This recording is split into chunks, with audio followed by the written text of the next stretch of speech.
नमस्कार. आजच्या या विशेष विश्लेषणात आपण एका अत्यंत थरारक आणि खऱ्याखुऱ्या प्रवासाचा वेध घेणार आहोत. एक असा प्रवास जो आपल्याला दाखवून देतो की विचारांची आणि ज्ञानाची ताकद ही शस्त्रांपेक्षा, हिंसेपेक्षा कितीतरी पटीने मोठी असते. चला तर मग थेट या कथेच्या खोलात जाऊया आणि जाणून घेऊया की कशा प्रकारे एका साध्या लेखणीने थेट बंदुकीच्या गोळ्यांना आव्हान दिलं आणि एक जागतिक क्रांती घडवली. शब्दांना जर धार असेल तर तलवारीची गरज उरत नाही आणि विचारांत जर आग असेल तर अंधाराला जागा उरत नाही. बघा, ही एक ओळच मुळात सर्व काही सांगून जाते. हे रूपक आपल्याला लेखणी विरुद्ध तलवार या संघर्षाची अगदी स्पष्ट जाणीव करून देतं. इतिहासाच्या पानात काही नावे रक्ताने लिहिली जातात तर काही संघर्षाच्या शाईने. आज आपण ज्याबद्दल बोलतोय ती अशाच एका अढळ जिद्दीची आणि संघर्षाची कथा आहे. भाग 1. स्वात खोऱ्यातील दहशत. कोणतीही गोष्ट समजून घेण्यासाठी आधी त्यावेळची परिस्थिती समजून घेणं खूप गरजेचं आहे, बरोबर?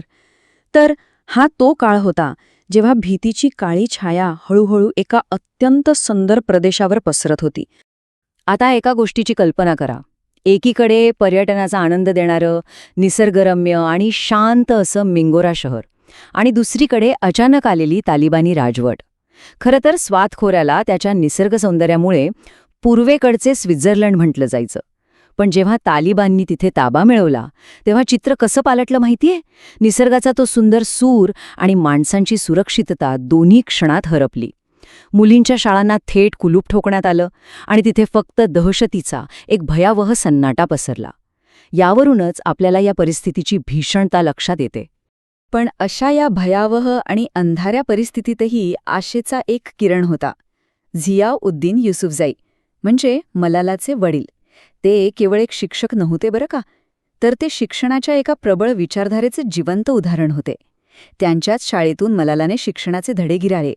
शिक्षणावरील त्यांच्या याच अढळ विश्वासामुळेच मलालाच्या मनात अन्यायाविरुद्ध लढण्याची एक ठिणगी पडली. भाग 2. गुलमकई ब्लॉग्स. आता इथूनच वाढत्या अंधाराविरुद्ध एक छुपा पण अत्यंत प्रभावी प्रतिकार सुरू झाला. जेव्हा घराबाहेर पडणं म्हणजे अक्षरशः मृत्यूला आमंत्रण देण्यासारखं होतं, तेव्हा हा लढा कसा उभा राहिला हे पाहणं खरोखरच अंगावर शहाऱ्या आणणार आहे. हा प्रवास किती वेगाने आणि कसा बदलत गेला ते बघा. अवघ्या 11-12 वर्षांची एक चिमुरडी पेशावरच्या भर सभेत उभी राहून गर्जना करते की माझ्या शिक्षणाच्या मूलभूत हक्कावर गदा कशी काय येऊ शकते.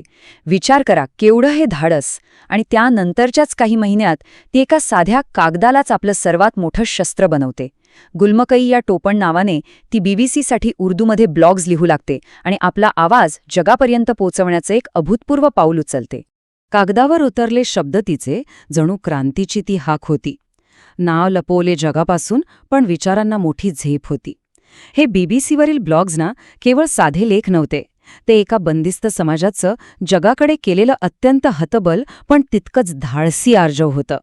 एका लहान मुलीने शब्दांच्या माध्यमातून क्रांतीची हाक दिली होती, जिने कागदाच्या माध्यमातून मृत्यूलाही थेट आव्हान देण्याचं ठरवलं होतं. भाग 3. ऑक्टोबर 2012चा हल्ला. जसा हा आवाज मोठा होऊ लागला तशी परिस्थिती अधिकच गंभीर आणि भयंकर बनत गेली. हा तो क्षण होता जेव्हा अज्ञानाच्या अंधाराने उजेडावर सर्वात क्रूर वार केला. मलाला कोण आहे? शांतता हा केवळ एक साधा प्रश्न नव्हता. मृत्यूने अचानक शाळेच्या बसमध्ये येऊन विचारलेला तो पत्ता होता. शांततेचं रूपांतर एका भयावह थरारात करणारा आणि अंगावर काटा आणणारा तो क्षण होता. 9 ऑक्टोबर 2012. सर्वांच्या नजरा मलालाकडे वळल्या आणि क्षणार्धात एक गोळी सुटली. ती गोळी केवळ एका मुलीच्या शरीरात शिरली नव्हती. ती जगभरातील मुलींच्या शिक्षणाच्या स्वप्नावर झाडलेली गोळी होती. पण तरीही नियतीला काहीतरी वेगळंच मान्य होतं. मृत्यू अगदी समोर उभा असतानाही त्या जिद्दीने आपले डोळे कधीच झुकवले नाहीत. भाग 4. पेशावर ते बर्मिंगहॅम सावरण्याचा प्रवास. तो भयंकर क्षण तिथेच संपला नाही बरं का. तिथून सुरू झाला एक नवा आणि चमत्कारिक प्रवास. मृत्यूकडून जीवनाकडे झालेला प्रवास. सुरुवातीला पेशावरमधील प्राथमिक आपत्कालीन उपचार आणि त्यानंतर जगभराच्या प्रार्थनांच्या साथीने बर्मिंगहॅममध्ये चाललेला 5 महिन्यांचा गुंतागुंतीचा संघर्ष. महिन्यानमहिने चाललेले उपचार आणि अनेक शस्त्रक्रियांचा हा अत्यंत वेदनादायी काळ होता. पण या संघर्षाने तिला कमकुवत मुळीच केलं नाही. उलट यातून उभी राहिल्यानंतर तिचा निश्चय आणि तिची लेखणी आधीपेक्षाही अधिक धारदार झाली होती. आणि म्हणूनच या संपूर्ण घटनेचा सर्वोच्च संदेश काय आहे? गोळीने शरीराला जखम केली, पण स्वप्नांना ती मारू शकली नाही. जिद्द जिच्या रक्तात होती ती मृत्यूलाही घाबरली नाही. शारीरिक हल्ला एखाद्या व्यक्तीला इजा नक्कीच पोचवू शकतो, पण तो कोणत्याही प्रबळ विचारधारेला कधीच नष्ट करू शकत नाही. हे शाश्वत सत्य या घटनेने संपूर्ण जगासमोर अगदी ठामपणे सिद्ध करून दाखवलं. भाग 5. एक जागतिक शैक्षणिक चळवळ. ह्याच अचाट धैर्यातून जन्म झाला एका अजिंक्य शक्तीचा. आता हा केवळ एका मुलीच्या बचावाचा विषय राहिला नाही, तर इथून सुरुवात झाली एका भव्य जागतिक चळवळीशी. वर्ष 2013 हा आकडा फक्त एक वर्ष दर्शवत नाही, तो एका मोठ्या आणि ऐतिहासिक विजयाचा साक्षीदार आहे. याच वर्षी संयुक्त राष्ट्रांच्या मंचावर जेव्हा ती पुन्हा सर्वांसमोर आली, तेव्हा तो क्षण संपूर्ण जगासाठी शिक्षणाच्या हक्काचा आणि निर्भयतेचा एक भव्य विजय ठरला. एक मूल, एक शिक्षक, एक पुस्तक आणि एक लेखणी, संपूर्ण जग बदलू शकते. हे वाक्य आजही ऐकलं ना तरी अंगावर शहारे येतात. आजच्या या संपूर्ण विश्लेषणाचा हा एकच सर्वोच्च सारांश आहे. हे वाक्य शिक्षणाची अमर्याद ताकद अगदी अचूकपणे आणि तितक्याच साध्या शब्दांत आपल्यासमोर मांडतं. मग जगाने या धैर्याची कशी दखल घेतली?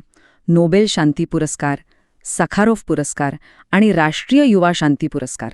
हे बघा, हे पुरस्कार केवळ सन्मान नाहीत, तर जगाने त्या अविस्मरणीय धैर्याला आणि त्या उदात्त कार्याला दिलेली ती एक जागतिक पावती आहे.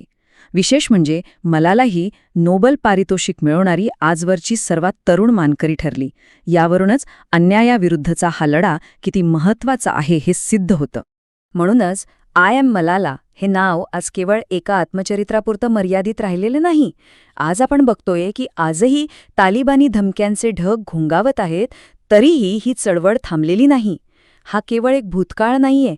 आजही मुलींच्या शिक्षणासाठी अंधाराला थेट आव्हान देणारी ही एक अखंड, जिवंत आणि तितकीच प्रबळ जागतिक चळवळ आहे. या विलक्षण प्रवासाच्या शेवटी एक अत्यंत महत्त्वाचा प्रश्न उभा राहतो. जर खरोखरच एक साधी लेखणी एवढ्या मोठ्या आणि भयावह दहशतीचा पराभव करू शकते, तर विचारांची ही अजेय शक्ती भविष्यात जागतिक शिक्षणाची दिशा कशी घडवेल?